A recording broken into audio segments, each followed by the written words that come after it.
আসসালামু আলাইকুম রহমতুল্লাহ। ধারাবাহিক স্পোকেন লেকচার আপনাকে স্বাগতম। আজকে আমার 10তম ক্লাস। আপনাকে স্বাগতম আবারও জানাচ্ছি আমার এই ক্লাসে, কারণ আশা করছি আপনি আমার বিগত ক্লাসগুলো করেছেন।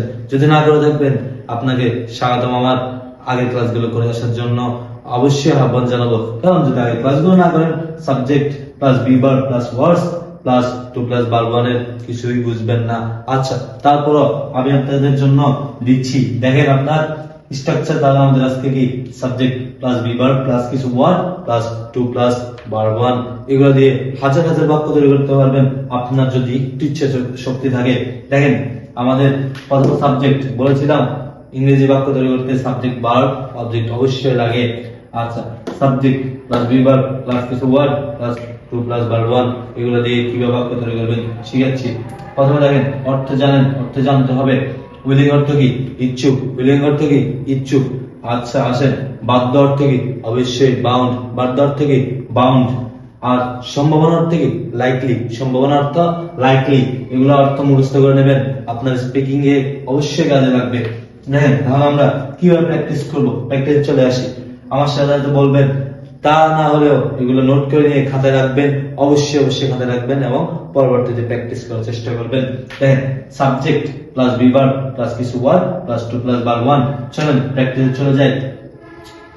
I am willing to write, আমি লিখতে ইচ্ছুক। এটা কি অর্থ দেয়? তে অর্থ দেয়। কি অর্থ দেয়? তে। এর কি রাইট অর্থ কি? লেখা। তাহলে কি লিখতে। দেখেন, তে লিখতে, লিখতে আমি লিখতে ইচ্ছুক। এভাবে স্পিক অর্থ কি? বলা। ওই তে টু অর্থ দেয় কি? তে। তাহলে কি? বলতে, আমি লিখতে ইচ্ছুক, আমি বলতে ইচ্ছুক। এইভাবে বাক্য তৈরি করবেন। দেখেন, I am willing to write, আমি লিখতে ইচ্ছুক। I am willing to speak, আমি বলতে ইচ্ছুক। I am willing to stand, আমি দাঁড়াতে ইচ্ছুক। I am willing to come, আমি আসতে ইচ্ছুক। I am willing to close, আমি বন্ধ করতে ইচ্ছুক। চলেন যদি প্রশ্ন করি, কিভাবে করবেন? সাবজেক্টটা রেখে আপনার বিভাগটা সাবজেক্টটা আগে নিয়ে আসবেন, সহজে আপনার প্রশ্ন হয়ে যাবে। Am I willing to write, আমি কি লিখতে ইচ্ছুক? Am I willing to come, আমি কি আসতে ইচ্ছুক? Am I willing to dance, আমি কি নাচতে ইচ্ছুক? Am I willing to walk, আমি কি হাঁটতে ইচ্ছুক? Am I willing to go, আমি কি যেতে ইচ্ছুক? এভাবে আপনি প্রশ্ন করতে পারেন। আচ্ছা, যদি আপনার না বলেন, না বুঝুক, তাহলে কি করবেন? বিভাগের সাথে একটা নট লাগাই দেবেন। অ্যাম, আর দেখেন একটু ডিফারেন্স আছে এখানে, এম এর সাথে কখন নট হয় না। Am I not willing to, am I not willing to, শুধু এটাই ডিফারেন্স ভাইয়া। am I not willing to write, আমি কি লিখতে প্রস্তুত না। am I ইচ্ছুক না। am I not willing to speak, আমি কি বলতে ইচ্ছুক না। am I not willing to go, আমি কি যেতে ইচ্ছুক না। এভাবে বলবেন।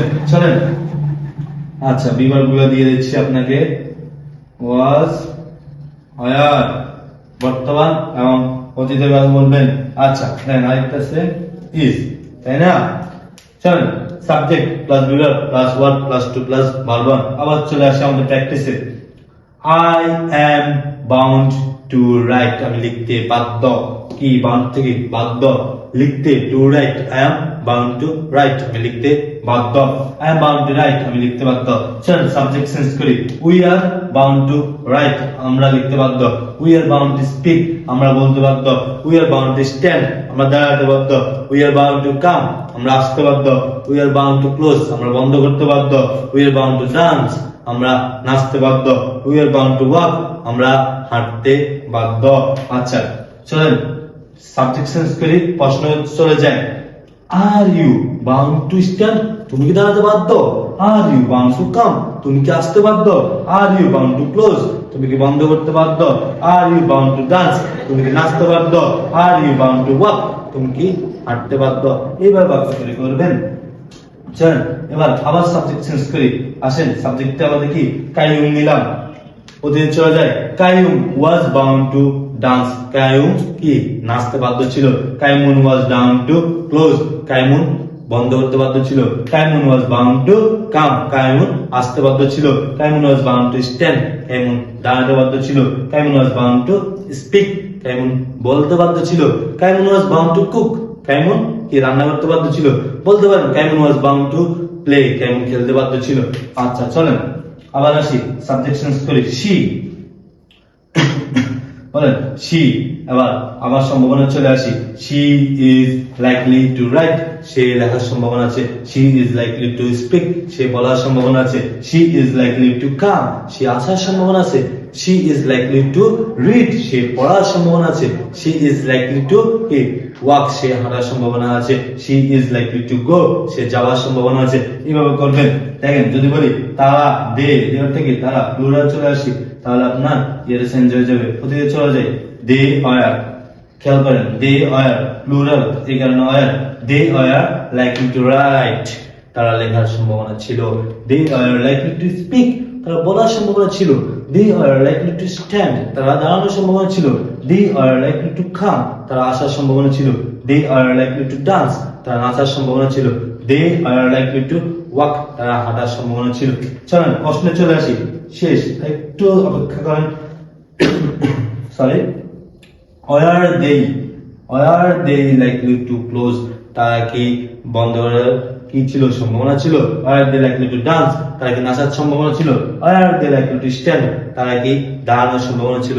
পারলে একটা স্ক্রিনশট নিয়ে দেখেন, এইটা আপনার অবশ্যই কাজে লাগবে। কিভাবে বাক্য তৈরি করছি আপনাকে কিন্তু দেখাচ্ছি, নোট করে রাখবেন, আপনার স্পিনের জন্য এগুলো অবশ্যই কাজে লাগবে। তাই সময় দিচ্ছি। I am willing to write, আমি লিখতে প্রস্তুত। I am bound to write, আমি কি বলতে না লিখতে, sorry, I am bound to write, আমি লিখতে বাধ্য। I am likely to write, আমি লেখার সম্ভাবনা আছে। এইভাবে আপনি হাজার হাজার বাক্য তৈরি করতে পারবেন এইভাবে প্র্যাকটিস করলে। তাই প্র্যাকটিসের কোনো বিকল্প নাই, অবশ্যই প্র্যাকটিস করতে হবে। প্র্যাকটিস চালিয়ে যান, ইনশাআল্লাহ আপনার দ্বারাই হবে। ভালো থাকবেন, সুস্থ থাকবেন। আবার আপনার সাথেই দেখা হচ্ছে আমার কোনো ক্লাসে। আসসালামু আলাইকুম ওয়া রাহমাতুল্লাহ।